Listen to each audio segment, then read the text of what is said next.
SQL Server has historically included two sample databases, Pubs and Northwind. With SQL Server 2005, Microsoft introduced AdventureWorks. Let me go ahead and show you where it is and just spend a couple minutes becoming familiar with it. So opening SQL Server Management Studio to look at AdventureWorks.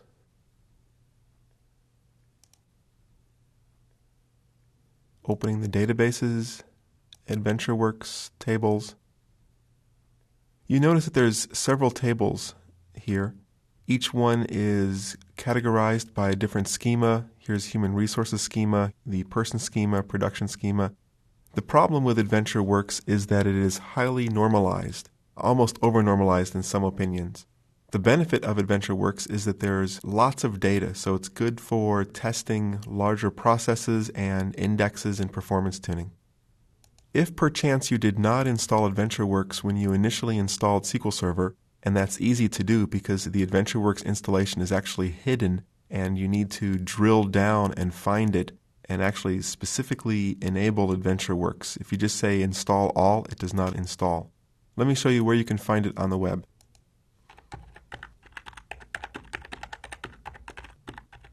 So this is the SQL homepage for SQL Server. In Downloads, 2005 downloads. Scroll down to Sample Databases. There's several variations of AdventureWorks, both the OLTP database, which would be the normal transaction database, and the BI database. The one that is referenced mostly by Books Online is the OLTP database, and I would recommend installing the case-insensitive version. So if you download this file, go ahead and run it. It will create the database for you. There's one more thing you need to know. While it creates the database, it does not attach it to SQL Server. So what you need to do is either attach it through the GUI, or there's some code, and they list out the code right here. This is the spattach command. You can always grab this and just run it in one of the query examples.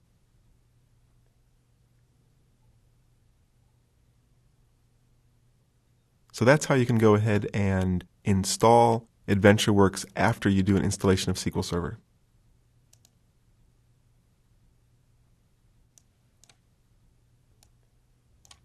In the project files, sample databases, you'll see there's 4 other sample databases. These are databases that I've created that I've used both in my books and in my teaching.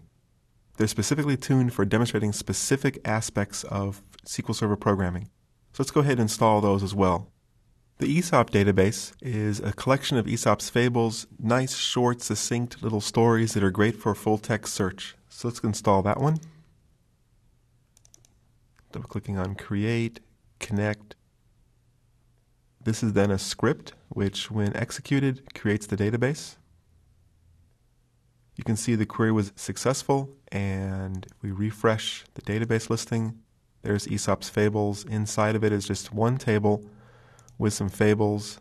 Open the table so you can see it. Close the properties out of the way.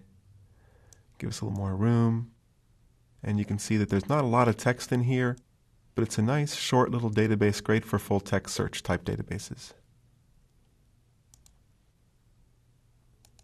The next database is the Cape Hatteras Adventures database, or CHA database. And something I need to show you about this one is that the customers and schedule files, that's where the data comes from originally. So it's an Access database, an Excel spreadsheet, not very well normalized. The idea is that you're coming along as a consultant, fixing the database, so it's great for distributed queries. And they need to be copied over to the SQL data directory. That's so that we know when we go to import the data, it's in one place on every machine. So go ahead and copy that over to the SQL data directory, and possibly even create that directory if it's not already there.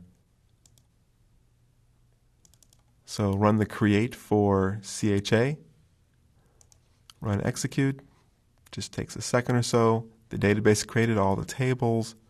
Come back and refresh the database listing. There's CHA. Now there's no data in here yet. We need to go ahead and run the convert. So here's the convert script.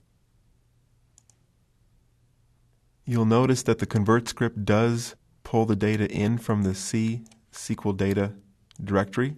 I've already copied the files over there. Execute the script, and it pulls all the data in and it normalizes it at the same time.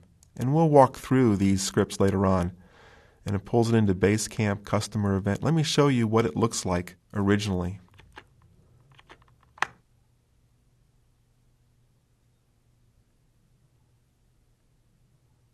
So looking in the customers access database, and go ahead and open it, show you the customers. Not a lot of data in here. Obviously it's denormalized for customer type, first name, last name. Not a lot of data, but it's the original access database.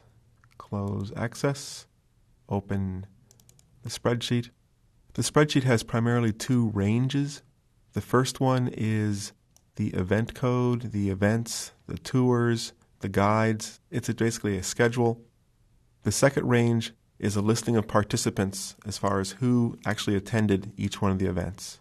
And what the convert script did was pulled data out of these two files, put it into different normalized tables inside of SQL Server. And that's the Cape Hatteras Adventures database. The next database is the family database. Go ahead and run the script. The family database is 4 or 5 generations of one family. It's useful for showing a hierarchy type database with self-joins. And the last database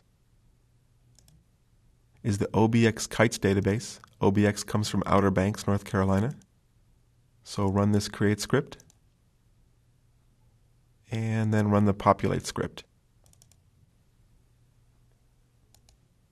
What's different about the OBX Kites database is that every call to the database is done through a data access layer or an abstraction layer using stored procedures. As you can see as I scroll through here, they're all execute stored procedures. So let's execute the script. Populates it very quickly. Just to check, we'll come back to Object Explorer and refresh the databases. And there's AdventureWorks, Aesop's Fables, Cape Hatteras Adventures, The Family, the original Old Northwind, and OBX Kites.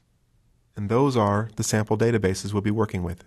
So in this lesson, we explored SQL Server architecture, looked at client-server architecture, the different components and features inside of SQL Server, looked at the different editions of SQL Server and what they're used for, and became familiar with the sample databases.